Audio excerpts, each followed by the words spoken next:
ವೀಕ್ಷಕರೇ, ನಾವು ಇವತ್ತು ಬುದ್ಧನ ಜಾತಕ ಕಥೆಗಳ ಬಗ್ಗೆ ತಿಳ್ಕೊಳ್ಳೋಣ.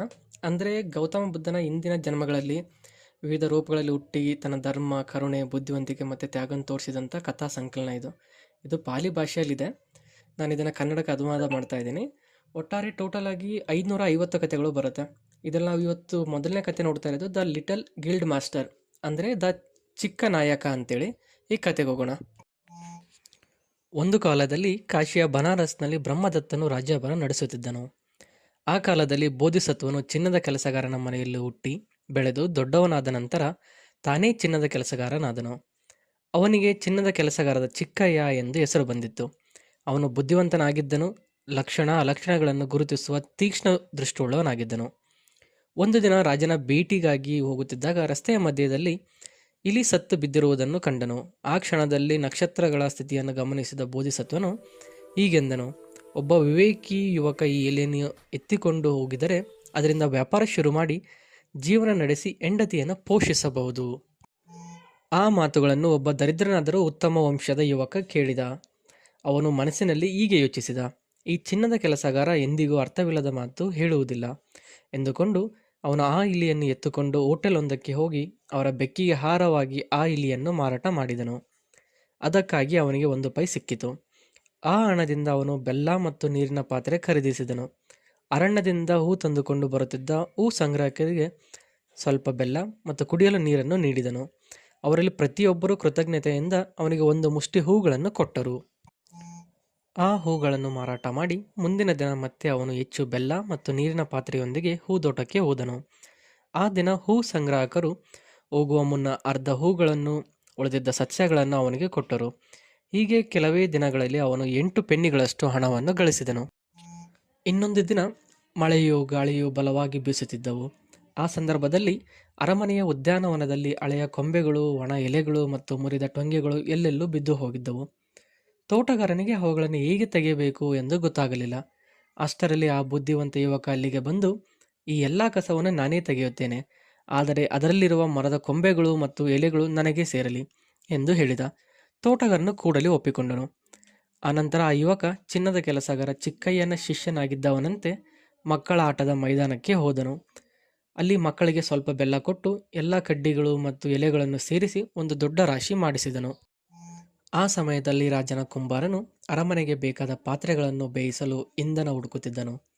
ಅವನು ಆ ಮರದ ರಾಶಿಯನ್ನು ನೋಡಿ ಎಲ್ಲವನ್ನೂ ಖರೀದಿಸಿದನು. ಆ ಮಾರಾಟದಿಂದ ಯುವಕನಿಗೆ 16 ಪೆನ್ನಿಗಳು ಜೊತೆಗೆ 5 ಪಾತ್ರೆಗಳು ಮತ್ತು ಕೆಲವು ಮಡಿಕೆಗಳು ಸಿಕ್ಕವು. ಈಗ ಅವನ ಬಳಿ ಒಟ್ಟು 24 ಪೆನ್ನಿಗಳಿದ್ದವು. ಅದರಿಂದ ಅವನಿಗೆ ಮತ್ತೊಂದು ಯೋಜನೆ ಮೂಡಿತು.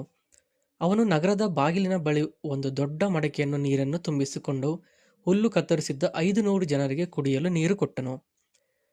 ಅವರು ಕೃತಜ್ಞತೆಯಿಂದ ಹೇಳಿದರು: ನೀನು ನಮಗೆ ಒಳ್ಳೆಯ ಕೆಲಸ ಮಾಡಿದ್ದೀಯಾ, ನಾವು ನಿನಗೆ ಏನು ಸಹಾಯ ಮಾಡಬೇಕು ಹೇಳು.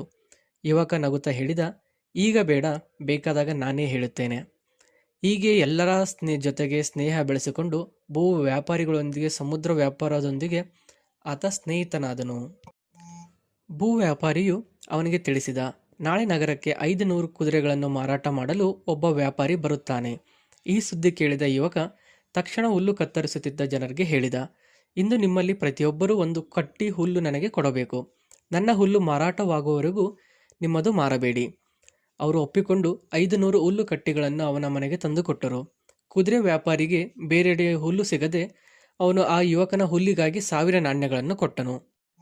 ಕೆಲವೇ ದಿನಗಳಲ್ಲಿ ಸಮುದ್ರ ವ್ಯಾಪಾರಿಯ ಸ್ನೇಹಿತನಿಂದ ಹೊಸ ಸುದ್ದಿ ಬಂದಿತು. ಒಂದು ದೊಡ್ಡ ಹಡಗು ಬಂದಿಳಿದಿದೆ. ಅವನಿಗೆ ಮತ್ತೊಂದು ಕಲ್ಪನೆ ಬಂದಿತು. ಅವನು 8 ಪೆನ್ನಿಗಳನ್ನು ನೀಡಿ ಒಂದು ಅಲಂಕೃತ ರಥವನ್ನು ಬಾಡಿಗೆಗೆ ತೆಗೆದುಕೊಂಡು ಅದರಲ್ಲಿ ಅಂದವಾಗಿ ಕುಳಿತು ಬಂದರಿನತ್ತ ಪ್ರಯಾಣಿಸಿದನು. ಅವನು ಆ ಹಡಗನ್ನು ಸಾಲದ ಮೇಲೆ ಖರೀದಿಸಿ ಭದ್ರತೆಗಾಗಿ ತನ್ನ ಉಂಗುರವನ್ನು ಜಾಮೀನಾಗಿ ನೀಡಿದನು.